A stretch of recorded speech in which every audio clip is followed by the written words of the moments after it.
نہیں ہے، یہ ویسے ہی قرآن و سنت کی روشنی میں غلط ہیں. اسلام میں 73 فرقے ہیں، حدیث میں آتا ہے میری امت 73 فرقوں میں ڈیوائڈ ہوگی، جن میں ایک جنتی ہوگا اور 72 جہنمی ہوں گے. تو وہ ایک جنتی بھی تو فرقہ ہی ہوگا نا. جس نے عمل نہیں کرنا ہوتا نا، وہ یہ کہہ کے جان چھڑاتا ہے کہ میرا کوئی فرقہ نہیں ہے، تاکہ وہ بے پیندے کے لوٹے کی طرح لڑکتا رہے، کبھی ادھر کبھی ادھر، کیونکہ عمل تو کرنا نہیں ہے اس نے.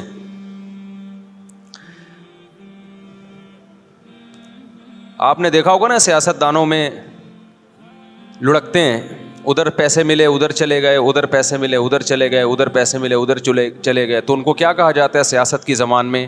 لوٹا کہا جاتا ہے. بھائی تم ایک سیاسی جماعت کے بارے میں سوچو جو تمہیں صحیح لگے، پھر اس پہ ڈٹ جاؤ. تو اسلام میں بھی 73 فرقے ہوں گے، نبی نے فرمایا. عین ممکن ہے ابھی 73 نہ ہو، کم ہو، لیکن قرب قیامت تک کتنے ہو جائیں گے؟ 73. ہو سکتا ہے ابھی 73 نہ ہو، ابھی 7 ہوں یا 8 ہوں یا 10 ہوں یا 15 ہوں، لیکن ہیں. اب ان میں سے ایک کیا ہے؟ بولو. جنتی ہے. تو آپ کو پتا ہونا چاہیے. موضوع سے ہٹ کے تھوڑی سی بات کروں گا، کیونکہ اس بات کی بھی کو لوگ غلط پہلو دے سکتے ہیں کہ فرقوں سے مراد کیا ہے. یہ جو فروعی مسائل کا اختلاف ہوتا ہے ائمہ اربعہ میں، یہ فرقوں میں داخل نہیں ہے. یہ چیز رفع الیدین کے ساتھ نماز پڑھنا، بغیر رفع الیدین کے پڑھنا، آمین زور سے آمین آہستہ، یہ تو صحابہ کرام میں بھی اختلاف تھا. یہ تو صحابہ کے دور میں بھی تھا، حالانکہ صحابہ کے دور میں 2 فرقے نہیں تھے. تو قرآن و حدیث کی تشریح میں جب اختلاف ہوگا، اس اختلاف کو فرقہ واریت نہیں کہا جائے گا. یہ ان 73 فرقوں میں شامل نہیں ہوگا. جیسے نبی صلی اللہ علیہ وسلم نے صحابہ کا لشکر بھیجا کہ بنو قریظہ پہنچ کے نماز پڑھنا عصر کی، کئی بار یہ حدیث بیان کر چکا ہوں. راستے میں نماز کا وقت قضا ہونے لگا. بعض صحابہ نے کہا بھائی فوراً پڑھ لینی چاہیے، نبی کا حکم تھا، مگر نماز قضا ہونے کا تو نبی کو علم نہیں تھا کہ راستے میں قضا ہو جائے گی.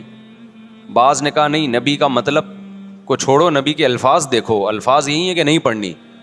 تو 2 فرقوں میں بڑھ گئے نا. ایک کہہ رہا ہے اثر پڑھنی ہے، ایک کہہ رہا ہے نہیں پڑھنی. لیکن نبی نے دونوں کو ملامت نہیں کی. وجہ کیا تھی؟ کہ یہ حدیث کی تشریح میں اختلاف کی وجہ سے 2 حصوں میں بٹے تھے، وہ رائے کا اختلاف ہوا تھا. تو یہ فرقہ واریت میں داخل نہیں ہے. یہ تو علماء میں ہوتا ہے، صحابہ میں ہوا. اس میں تو جس مفتی کی بات پر زیادہ اعتماد ہوگا اس کے فتوے کو فالو کیا جائے گا، اور دوسرے پہ طنز نہیں کیا جائے گا. لیکن کچھ اختلافات اس سے اوپر کے ہیں. میں سمجھا پا رہا ہوں اپنی بات؟ آ رہی ہے نا؟ آسان مشکل بات تو نہیں کرنا میرے. کچھ اختلافات اس سے اوپر کے ہیں. یہ حنفی، مالکی، شافعی، حنبلی اختلافات، یہ وہ اختلاف نہیں ہے جو 73 فرقوں والے ہیں. یہ تو سب ایک دوسرے کو برحق سمجھتے ہیں. ابھی آپ نے سنا ہوگا امام حرم نے خطبہ دیا، مسجد نبوی میں بھی مسجد حرام میں بھی. میں 4 ائمہ کا تذکرہ کیا، ابو حنیفہ، مالک، شافعی، احمد ابن حنبل، ان کا کہ ان کے فالوورز جو اس خطبے کا میں مفہوم بیان کر رہا ہوں کہ ہم نے قرآن و سنت کو ان کی رہنمائی میں سمجھنا ہے. بہت اچھا خطبہ تھا، اس کا مفہوم میں خلاصہ پیش کر رہا ہوں.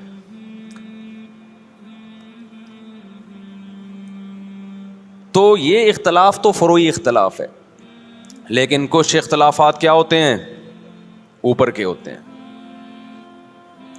بیسک بنیادی عقیدوں کا اختلاف، ختم نبوت کا اختلاف. چھوٹا اختلاف ہے، بڑا اختلاف ہے؟ بڑا اختلاف ہے. قادیانی بھی اپنے آپ کو مسلمان کہتا ہے، اور ہم قادیانی کو مسلمان نہیں مانتے. اب کوئی آپ سے پوچھے قادیانی ہو یا نہیں ہو، آپ بولے میں فرقوں کو نہیں مانتا، او بھائی تو جان چھڑا رہا ہے اپنی. آپ کو مینشن کرنا پڑے گا کہ آپ ختم نبوت کے قائل ہو یا نہیں ہو. اگر قائل ہو تو اس کا مطلب آپ قادیانی نہیں ہو. معتزلہ ایک فرقہ تھا اسلام میں، اس کی کچھ باقیات ابھی بھی ہیں. قدریہ ایک فرقہ تھا اسلام میں. خوارج ایک فرقہ تھا اسلام میں. بہت سے فرقے تو ہوئے، بنے اور تحلیل ہو گئے، اپنی اصل فارم میں رہے نہیں. کچھ لوگوں نے تقدیر کا انکار کیا. اسلام میں ایسے فرقے بھی پیدا ہوئے. اب تقدیر کا جو انکار کیا انہوں نے, یہ چھوٹا اختلاف تھا یا بڑا اختلاف تھا؟ بولو, بولنا پڑے گا آپ لوگوں کو پلیز. یہ بڑا اختلاف تھا, کیونکہ تقدیر کا عقیدہ تواتر سے ثابت ہے, تواتر سے. اس کا انکار انسان کو گمراہ بنا دیتا ہے. اسلام نہیں مانتا ایسے شخص کو. کچھ لوگوں نے زکوٰۃ کا انکار کیا ابو بکر کے دور میں رضی اللہ عنہ. یہ چھوٹا اختلاف تھا, بڑا اختلاف تھا؟ بڑا اختلاف. ایک فرقہ وجود میں آیا, حضرت ابو بکر نے تلوار اٹھا کے ان کے خلاف جہاد کیا. جبریہ ایک فرقہ تھا, انہوں نے کہا کہ ہم مجبور ہیں, ہم جو عمل کرتے ہیں اپنے اختیار سے نہیں کرتے, گن پوائنٹ پہ اللہ ہم سے کرواتا ہے, چاہے نیکی ہو چاہے برائی ہو, ہمارے ارادے کا کوئی دخل نہیں ہے. جبکہ اسلام کیا کہتا ہے؟ فمن شاء فلیؤمن ومن شاء فلیکفر. تم اپنے اختیار سے نیکی بھی کرتے ہو, اپنے اختیار سے گناہ بھی کرتے ہو. ہاں یہ پہلے سے لکھا ہوا ہے, اللہ کے علم میں ہے کہ کون کیا کرے گا, تو اسی کے حساب سے کرے گا وہ, لیکن کرے گا اپنے اختیار سے. تو یہ بھی ایک فرقہ وجود میں آیا. ایک فرقہ وجود میں آیا جس نے کہا کہ ہم قیامت کے دن بھی ان آنکھوں سے اللہ کا دیدار نہیں کر سکتے.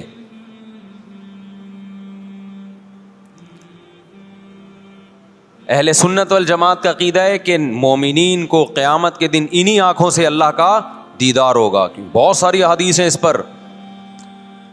تو جب اتنے سارے فرقے وجود میں آئے, یہ نبی کے دور میں نہیں تھے لیکن صحابہ کے دور میں پیدا ہونا شروع ہو گئے, پھر تابعین, اور اب تک بنتے چلے جا رہے ہیں. اور جو شخص اٹھ کے بات کرتا ہے کہ میں فرقہ واریت کو ختم کرنے کے لیے آیا ہوں, میرا کوئی فرقہ نہیں ہے, تو سمجھ لو بغیر نام کے ایک نیا فرقہ وجود میں آ رہا ہے. کیونکہ جو اہل حق فرقہ ہے وہ تو ہمیشہ سے ہے, آپ کو اس کے اندر اپنے آپ کو شامل کرنا پڑے گا. نئی چیز مارکیٹ میں لاؤ گے تو حدیث میں آتا ہے میری امت گمراہی پہ جمع نہیں ہو سکتی. آپ جب نیا فرقہ لانچ کر رہے ہیں اور تمام فرقوں کو غلط قرار دے رہے ہیں, تو آپ بزبان حال یہ کہہ رہے ہیں کہ پوری امت گمراہی پہ جمع ہو گئی تھی. جبکہ نبی نے فرمایا ایک ہمیشہ کیا رہے گا, ہر دور میں ایک فرقہ برحق رہے گا, وہ جنتی وہ ہمیشہ رہے گا, وہ کبھی ختم نہیں ہوگا.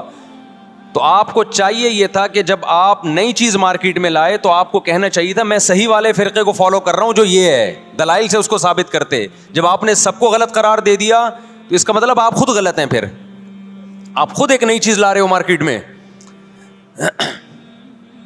اب یہاں سے آپ لوگ کی سمجھ میں آنا ختم. یہ بات سمجھا کے بھائی تھک گئے ہم یار, اب مان لو. تو فرقوں کی یہ جو باتیں کر رہے ہیں نا, زیادہ تر ہمارا کوئی فرقہ نہیں, کسی فرقے ٹوپی ڈرامہ ہے بھائی. تو کتنے سارے فرقے پیدا ہونا شروع ہو گئے. خوارج پیدا ہوئے جنہوں نے حضرت عثمان کو قتل کر دیا. خوارج کیا تھے کہ امیر کی اطاعت نہ کرنا اور باتیں یہ کرنا کہ ہم سسٹم تبدیل کرنا چاہتے ہیں, ہم برائی کو برداشت نہیں کر سکتے, ہم غلط چیز کو برداشت نہیں کر سکتے. تو حضرت عثمان پہ انہوں نے اعتراضات کرنا شروع کیا, آپ کا یہ کام غلط, یہ کام غلط. جو مخلص صحابہ تھے انہوں نے اگر حضرت عثمان سے اختلاف کیا ادب کے دائرے میں, مشہور حدیث ہے حضرت زید ابن حارثہ رضی اللہ عنہ سے لوگوں نے کہا کہ حضرت عثمان کی بعض پالیسیوں پہ ہمیں اعتراض ہے, آپ ان کو نصیحت کیوں نہیں کرتے؟ تو انہوں نے کہا میں تمہارے سامنے تھوڑی نصیحت کروں گا, وہ امیر ہیں, میں نے اگر ان کو سمجھانا ہوگا عزت کے ساتھ بند کمرے میں ان سے بات کروں گا, تمہیں خوش کرنے کے لیے تھوڑی کروں گا میں. تو یہ وہ لوگ تھے کہ جن کو امیر سے اگر اتفاق ہوتا, امیر سے اگر کسی بات پہ اختلاف ہوتا تو یہ شورش برپا نہیں کرتے, فتنہ نہیں پھیلاتے. اور جو فتنہ پرست ہوتے ہیں وہ لوگوں میں جا کے حکومت کے خلاف بغاوت کی ترغیبیں دے رہے ہوتے ہیں, اٹھو تلوار سے ان کو سیدھا کرو. تو تلوار تو نہیں چلتی, اس تلوار سے فائدہ تو نہیں ہوتا. اس تلوار سے کیا ہوتا ہے, مسلمان آپس میں لڑ پڑتے ہیں, امن خراب ہوتا ہے. نبی صلی اللہ علیہ وسلم نے ارشاد فرمایا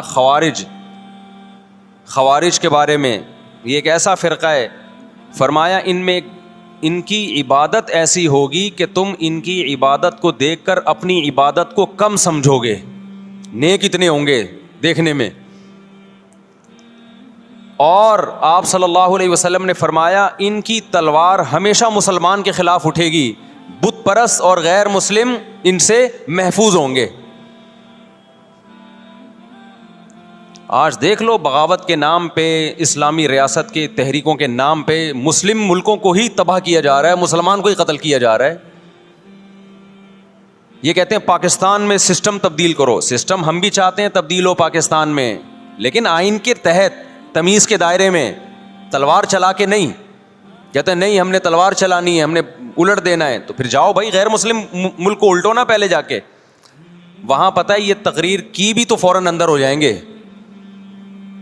سارا خون خرابہ مسلمان ملکوں میں ہی کرنا ہے تاکہ اور ہم کمزور ہو جائیں. مجھے بہت لوگ کہتے ہیں مفتی صاحب آپ سسٹم کی تبدیلی کی بات کیوں نہیں کرتے. میں کہتا ہوں بھائی سسٹم کی تبدیلی کی ہم بات کرتے ہیں, لیکن وہ جو گراؤنڈ ریئلٹی کے مطابق ہو, جو سوٹیبل ہو. ورنہ مبہم نعرے لگا دینا کہ نظام بدل دو, خلافت قائم کر دو, سسٹم چینج کر دو, ایسے مبہم نعرے لگا کے نوجوان طبقے کو آپ اندھیری گلی میں بند کر دیں, یہ بہت آسان ہے. ایسا جنازہ جس کو پتہ ہی نہیں کہ دفنانا کہاں ہے ہم نے. تو باتیں کرنے پر گورنمنٹ کی طرف سے کوئی پابندی نہیں ہے, باتیں آپ بہت بڑی بڑی کریں. جو علماء سسٹم تبدیل کرنے کی کوشش میں لگے ہوئے ہیں نا, وہ باتیں کیے بغیر لگے ہوئے ہیں. اور جنہوں نے نہیں کرنا ہوتا وہ بار بار یہ نعرہ کیش کراتے ہیں سسٹم چینج کرو, سسٹم. یہ ملا لوگ مسجدوں میں بند ہو کے بیٹھ گئے ہیں, یہ مدرسوں میں بند ہو کے بیٹھ گئے ہیں, یہ تسبیحیں ہاتھ میں لے کے بیٹھ گئے ہیں. آج کل ہر آدمی اٹھ کے نا ملا لوگوں کو اس طرح سے برا بھلا کہہ رہا ہے. یہ ملا لوگ کچھ بھی نہیں کرتے, یہ مدرسوں میں بند ہو کے بیٹھ گئے, یہ دم درود کر رہے ہیں. بات کرو سسٹم کی تبدیلی کی. تو آپ کون سا سسٹم تبدیل کر رہے ہو بھائی؟ آپ بھی تو باتیں پھینک رہے ہو. اور جن ملا لوگوں کو آپ کہتے ہو نا یہ مدرسوں میں بند ہو کے بیٹھ گئے, کبھی آؤ ہم مدرسوں کی سیر کراتے ہیں آپ کو, تو پتہ چلے گا وہ سسٹم کی چینجنگ کے لیے کتنے مؤثر اقدام کر رہے ہیں. اور اب تک جو پاکستان میں اسلام بچا ہوا ہے وہ بھی انہی کی محنت کی وجہ سے بچا ہوا ہے. خالی پیلی کے دعوے, بس باتیں. ایک تو آج کے دور میں جس نے مشہور ہونا وہ مولویوں کو برا بھلا کہنا شروع کرتے, اس کا منجن دبا کے بکتا ہے مارکیٹ میں. سارے مولوی ایسے, سارے مولوی ایسے. لوگ کہتے ہیں ایک مسیحا آ گیا ہے بھائی, سب کو غلط کہہ دیا, اب یہ ہے صحیح. لیکن ان تلوں میں تیل ہوتا نہیں ہے, باتیں ہوتی ہیں باتیں. تو میں فرقوں کی بات کر رہا تھا محرم کے حوالے سے کہ آپ کو یہ مینشن کرنا پڑے گا آپ کدھر کے ہو, ادھر ہو یا ادھر ہو. تو میں عرض کر رہا تھا کہ اسلام میں بہت سارے فرقے پیدا ہوئے. ایک فرقہ پیدا ہوا جس نے کہا کہ قیامت کے دن ہم اللہ کا دیدار نہیں کر سکتے. تو ان تمام فرقوں میں صحیح کون ہے غلط کون ہے, اس کے لیے جو اہل حق لوگ تھے انہوں نے ایک معیار قرار دیا کہ یہ عقیدے جن کے ہوں گے تو ہم اس کو فرقہ ناجیہ سمجھیں گے, وہ فرقہ جو نجات پانے والا ہے.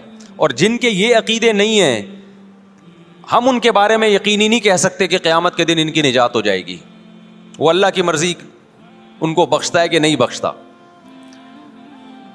اب آپ کہہ سکتے ہیں بھائی یہ علماء کیسے ٹھیکیدار بن گئے کہ بتائیں کہ یہ والا فرقہ جنتی ہے باقی کیا ہے, باقیوں کی کوئی گارنٹی نہیں ہے.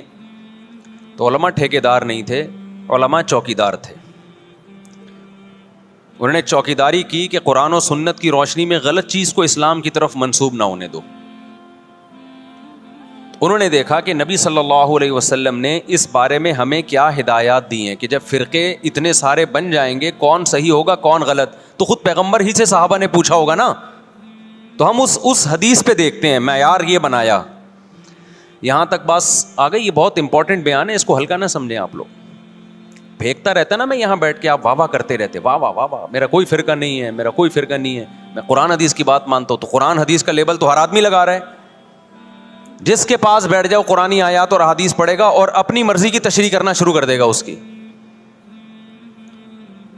جناب پروفیسر غامدی صاحب بھی قرآن حدیث کی بات کرتے ہیں, رجم کا انکار کرتے ہیں.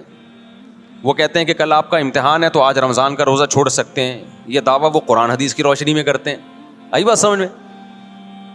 جب ان سے کہا جائے قرآن تو کہہ رہا ہے کہ سفر میں آپ نہ چھوڑ سکتے ہو روزہ، اور بیماری میں، پیپر نہ سفر ہے نہ بیماری ہے، تو وہ اجتہاد کرتے ہیں کہ دیکھو سفر میں روزہ چھوڑنے کی اجازت ہے، چونکہ مشقت ہوتی ہے نا، ٹینشن ہوتی ہے، پریشانی ہوتی ہے، تو امتحان میں بھی پریشانی ہے، قوم کا مستقبل داؤ پہ لگ جائے گا، لگا دیا نا قرآن و حدیث کی روشنی میں۔ پھر ان سے جب سوال پوچھا جائے کہ اچھا جی اگر سفر میں روزہ چھوڑنا ٹینشن کی وجہ سے، ہم تو کہتے ہیں چاروں ائمہ کا اجماع ہے ٹینشن وجہ نہیں ہے، سفر ہی وجہ ہے، چاہے ٹینشن نہ بھی ہو، لیکن اگر اس کی ریزن ٹینشن ہے تو جس سفر میں پھر ٹینشن نہ ہو، آرام دہ سفر ہو، اس میں روزہ چھوڑنے کی اجازت نہیں ہونی چاہیے۔ یہاں آ کے وہ ڈنڈی مار جاتے ہیں کہ نہیں جی پھر بھی روزہ آپ چھوڑ سکتے ہو سفر میں۔ بھائی سفر میں آپ نماز کو مختصر کرو گے، 4 کی 2 پڑھو گے، چاہے ٹینشن ہو یا نہ ہو، تو سفر پہ مدار ہے، ٹینشن پہ نہیں ہے۔ غامدی صاحب کہتے ہیں ٹینشن پہ مدار ہے، لہذا امتحان میں بھی ٹینشن ہے، چھوڑ دو آپ روزہ۔ تو بھائی اگر ٹینشن پہ مدار ہے تو سفر میں اگر آپ سہولت سے سفر کر رہے ہو تو پھر 4 کی 2 کی اجازت نہیں ہونی، پھر پوری 4 ہونی چاہیے۔ تو یہ اصول فقہ ہے جو جناب غامدی صاحب نے نہیں پڑھا۔ اصول فقہ میں یہ چیزیں پڑھائی جاتی ہیں کہ کون سی دلیل کدھر فٹ کرنے کی ہے تاکہ مغالطہ نہ ہو۔ یہ علماء پڑھتے ہیں، یہ آج کل جو اسکالرز آ رہے ہیں وہ نہیں پڑھتے، لہذا وہ فیصلہ بھی نہیں کر سکتے کہ قرآن کی کون سی آیت کدھر فٹ ہو سکتی ہے کدھر نہیں ہو سکتی۔ سمجھتے ہو کہ نہیں سمجھتے ہو؟ تو اب 73 فرقے جہنم میں، 72 جہنم میں، 1 جنت میں، تو وہ ایک بھی فرقہ ہی ہوگا نا، یا یہ کہنا کہ اسلام میں کوئی فرقہ ہی نہیں ہے؟ تو وہ ایک کون سا؟ نبی صلی اللہ علیہ وسلم سے صحابہ نے پوچھا کون سا جنت میں جائے گا؟ آپ نے فرمایا ما انا علیہ و اصحابی، نام نہیں لیا کہ دیوبندی، بریلوی، اہل حدیث، شیعہ، سنی، رافضی، خوارج، کچھ نام نہیں لیا آپ نے، ورنہ سب وہ نام رکھ لیتے۔ تو آپ نے فرمایا ما انا علیہ و اصحابی، آپ نے علامت بتائی کہ جس پر میں اور میرے صحابہ۔ اس حدیث نے دودھ کا دودھ